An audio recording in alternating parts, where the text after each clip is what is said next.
Hi, my name is Isabel Sexton, and today I will be presenting to you the comparative analysis I did of the art of ancient Egypt and ancient Greece. And the artwork that I wanted to use to represent the art of ancient Egypt is the statue of Lady Sanui. It was made sometime around the dates of 1971 BCE to 1926 BCE. It is of the Egyptian culture, and the artist is unknown. And as for the formal analysis, looking at the statue, there is a very strong sense of stability. You can see that there is a vertical line of balance going from the crown of her head all the way between her feet to the very bottom of the chair. The statue has a very smooth, marbly-like texture, despite the material that it was made out of. It was made out of granodiorite, which is a granite-like coarse rock, and it has a very cool tone, the statue itself does, and it has the speckled black and white salt and pepper look that granodiorite does have as a rock. And the artist made sure to use texture in the statue.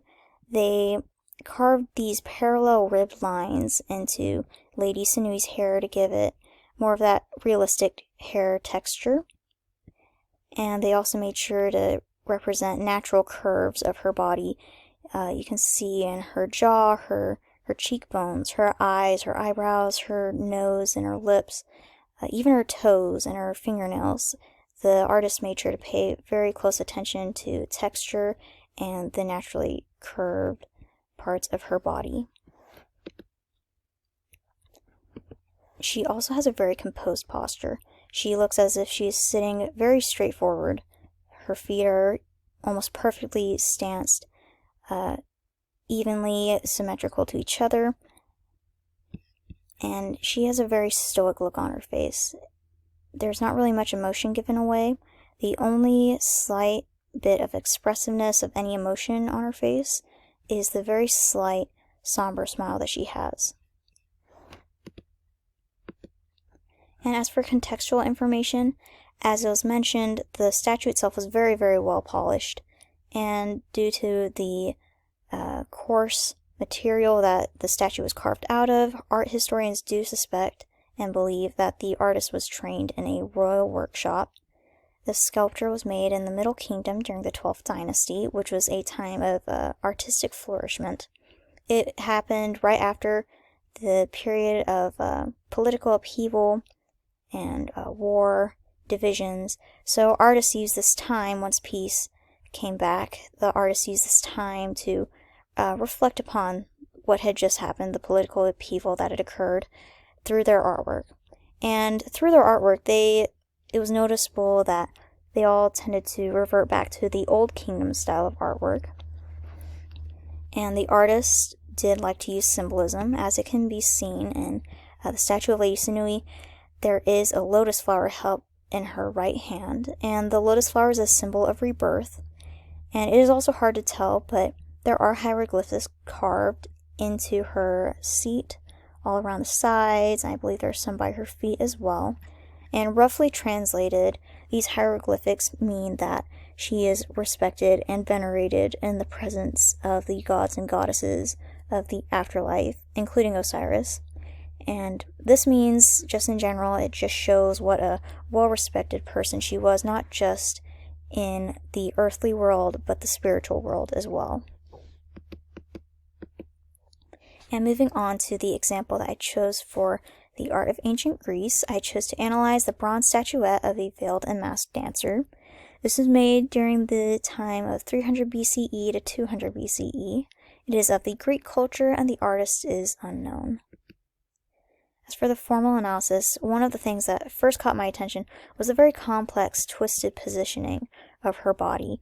As you can see, she is looking back behind her, kind of gazing to the ground behind her, as one of her arms, she's holding her shoulder, and the other arm is holding her dress out to the side, as one of her legs is kind of stepping forward, her foot's pointed out right there.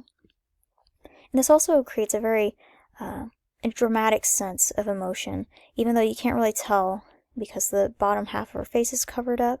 You can see just from the furrowing of her brows and the way how she's kind of gazing back almost longingly behind her, it makes it seem as if there's a lot more going on behind the story of this sculpture.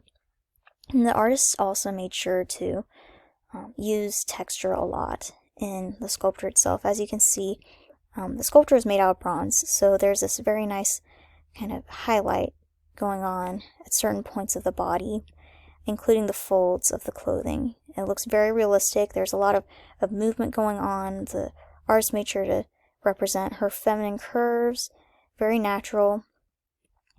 Again, very close attention to detail.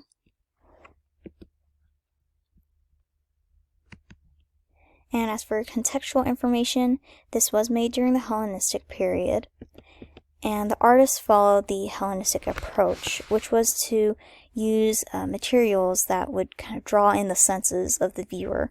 So oftentimes they would like to use lustrous material. So for this one, as it was mentioned earlier, it's made out of bronze, and you can see the little highlights that occur at certain points of the sculpture, because the light's reflecting off of the folds and off of her arm, even her cheekbones, her forehead a bit there.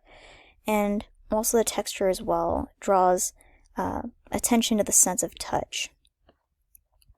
And also it moved on forward from the classical style of art. It focused more on the, I guess you would call it your everyday individual, more kind of unique, normal, not the typical godly figure or powerful figures that were represented in the classical style of art.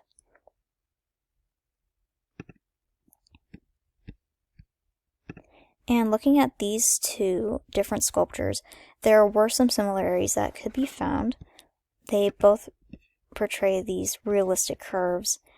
They're both females, so you can tell that the artists of both of them made sure to represent their more kind of feminine stature. They paid close attention to the facial features as well, like the furrowing of brows, nose shape, even fingernails, toenails. And same for the bronze statuette. You can see like the furrowing of her brows, the indents of her eyes, her fingernails, her hands, even that kind of muscular look on her arm, that kind of slim muscle. And they do have similar color qualities. Although they are made out of different material, they do have that same kind of similar cool tone. Even the bronze statuette has almost that kind of grayish tint to it, but they do both have that kind of cool tone to it. And the artists for both of these sculptures, they did use the texture and the positioning of the body to create more of that three-dimensional realistic look. So it does look more like a real-life person. And another thing that was similar between the two is that the artists of both of these sculptures were unknown. Now, regarding the differences found between them, they were made in different cultures and time periods, as I was mentioned. The statue of Lady Senui was made in Egypt around the dates of 1971 BCE to 1926 BCE, while the bronze statuette of the Veiled and Masked Dancer was made in Greece from around the time of 300 BCE to 200 BCE. And they were made out of different mediums. As I was mentioned, statue of Lady Senui was made out of granodiorite, while the bronze statuette of a Veiled and Masked Dancer was made out of bronze. And they do have different lines of balance. Lady Senui has that vertical line of balance, while the bronze statuette has the diagonal line of balance going from the crown of her head more towards the point of her foot, kind of giving it that sense of balance there to it. And they do have very, very different levels of expression and expressivity. Lady Senui looks very stoic, very composed, sitting very straightforward, perfectly stanced. Her feet are perfectly spread apart, same with her hands.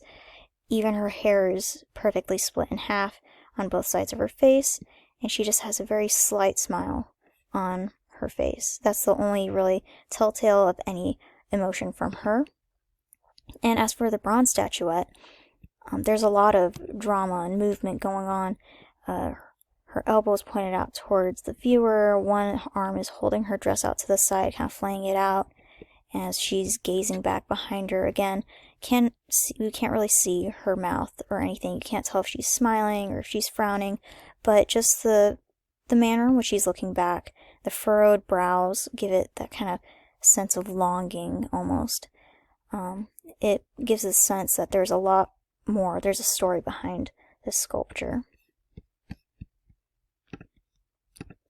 And in conclusion, what I noticed after analyzing these two is that art styles are constantly changing within cultures, and it was very interesting to see that. Considering the statue of Lady Sunui, it changed from the Old Kingdom's structure. It went through that period of political upheaval and strife and warfare, and then instead of moving forward, they actually reverted back to the style of the Old Kingdom's artwork. And then in contrast to that, the bronze statuette of the Veil and Masked Dancer, it was the Hellenistic period, and they moved past the classical style of glorified kind of godly figures and those in power, and they moved on to a different form of art that kind of represented the everyday individual. And it was very interesting to see all the similarities that occur in artwork all over the world, regardless of the differences in culture or time. It's just kind of interesting to see the ebb and flow. Sometimes you'll see similarities between styles of art in one culture at one point of time, and then you'll see it pop up somewhere else in history. And it was very interesting to see that throughout this course. And it kind of gives it that sense of unity, that art kind of unites the world in a way. And that concludes my presentation. Thank you for listening, and I hope you all have a great day.